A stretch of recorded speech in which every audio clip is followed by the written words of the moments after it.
राधे राधे भक्तों, आप सभी का स्वागत है मेरे चैनल लाडली जी ब्लॉग में। और आज हम आपको इंदिरा एकादशी की कथा एवं महत्व विस्तार पूर्वक सुनाएंगे। इंदिरा एकादशी अश्विन मास के कृष्ण पक्ष की एकादशी है। श्री युधिष्ठिर बोले कि हे भगवान, आप कृपा पूर्वक अश्विन मास के कृष्ण पक्ष की एकादशी की कथा को कहिए। इस एकादशी का क्या नाम है तथा इस एकादशी के व्रत करने से कौन कौन से फल मिलते हैं, सो सब समझाकर कहिए। इस पर भगवान श्री कृष्ण बोले कि हे राजन, अश्विन मास के कृष्ण पक्ष की एकादशी का नाम इंदिरा है।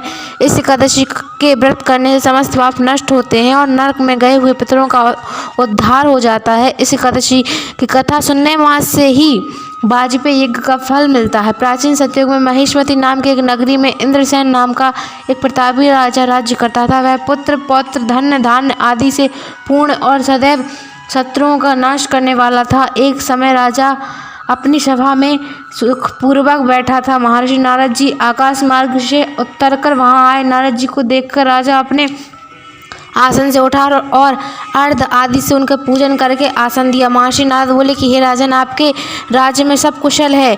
मैं आपकी धर्मपरायणता देखकर अत्यंत प्रसन्न हूँ। तब राजा बोला, हे महर्षि, आपकी कृपा से मेरे राज्य में सब कुशल पूर्वक है।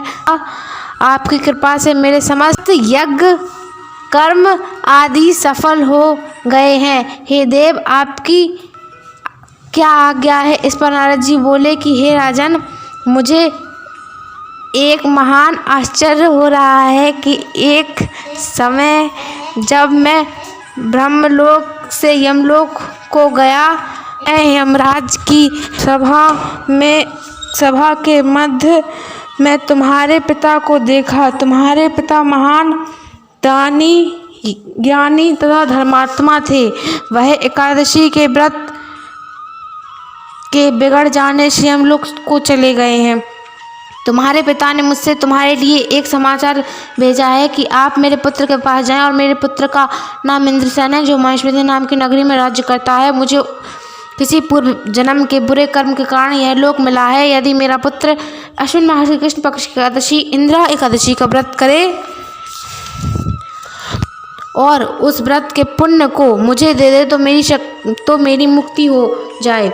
मैं इस लोक से छुटकारा पाकर वैकुंठ लोक में वास करूंगा। जब राजा ने महर्षि नारद जी से पिता के ऐसे दुखपूर्ण वाक्यों को सुना तो उसे महान दुख हुआ और इंदिरा एकादशी व्रत की विधि पूछने लगा कि नारद जी, अब आप मुझे इस एकादशी के व्रत की विधि बताइए। इस पर नारद जी बोले कि हे राजन, अश्विन मास के कृष्ण पक्ष की एकादशी के 10वें के दिन प्रातः काल श्रद्धा सहित स्नान करके इसके पश्चात दोपहर को भी स्नान करना चाहिए। उस समय जल से निकलकर श्रद्धा पूर्वक पितरों का श्राद्ध करके उस दिन एक समय भोजन करके रात्रि को पृथ्वी पर शयन करना चाहिए। इसके दूसरे दिन अर्थात एकादशी के दिन प्रातः काल दातुन करके और स्नान करने के पश्चात भक्ति पूर्वक व्रत का धारण करना चाहिए और कहना चाहिए कि मैं आज निराहार रहूँगा और समस्त भूखों को त्याग दूंगा। इसके पश्चात कल भोजन करूंगा। हे भगवान, आप मेरी रक्षा करने वाले हैं, आप मेरे व्रत को निभाइए। इस प्रकार आचरण करके दोपहर को शालिग्राम जी की मूर्ति या भगवान श्री कृष्ण जी या ठाकुर जी को उत्तम स्थापित करके ब्राह्मणों को बुलाकर भोजन कराएं और दक्षिणा दें। भोजन में कुछ हिस्से गौ को दान देवें और विष्णु भगवान को धूप दीप नैवेद्य आदि से पूजन करके अपनी क्षमता के अनुसार और रात्रि को जागरण करें। इसके उपरांत द्वादशी के दिन मौन रहकर बंधु बांधवों सहित भोजन करें। हे राजन, यह इंदिरा एकादशी के व्रत की विधि है। हे राजन, यदि तुम आलस्य रहित होकर इस एकादशी के व्रत को करोगे तो तुम्हारे पिता अवश्य ही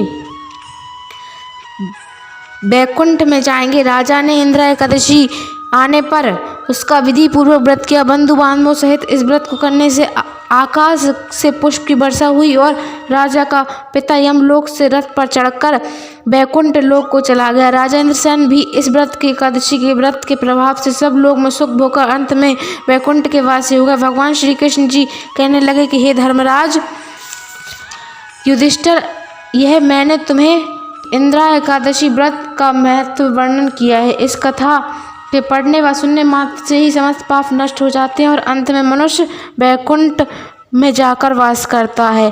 कथा अगर आपको अच्छी लगी हो तो चैनल को सब्सक्राइब करें, वीडियो को लाइक करें और ज़्यादा से ज़्यादा शेयर करें। राधे राधे।